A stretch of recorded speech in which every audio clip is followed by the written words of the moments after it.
Hello, welcome to my video. So this is the final product of my bike after I had changed the head tube to fit the fork which I had bought, because originally the bike was a steel bike and I'm trying to change some parts so that a bit looks like a road bike, modern road bike. So I changed the fork to be a little bit lighter, and I'm going to take you through the process. So first I clamped the work, and so that I could not lose some measurement, and then I fitted my tube to fit the fork because I wanted to have a bigger diameter, and I did the brazing.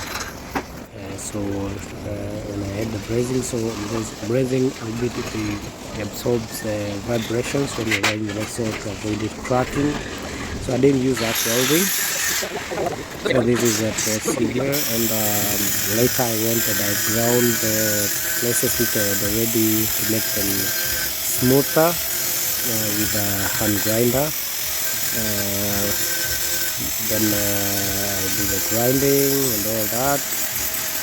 And make sure you do it carefully so that you won't again cut the piece. So after I did the grinding and the welding, I came here to check the places which were not well welded. So you see, like here there are some holes, so I had to take it back for welding for the brazing. Then I brought it back again and did the sandpaper. You can see the parts which had some holes. I had already done brazing again. So I did some sandpapering so that I did the surface to be smooth. Then this is how after I fit the tube and the fork. You can see, so I try to test the pedals that they are not near to the fork, then so that doesn't bother you when you're taking corners.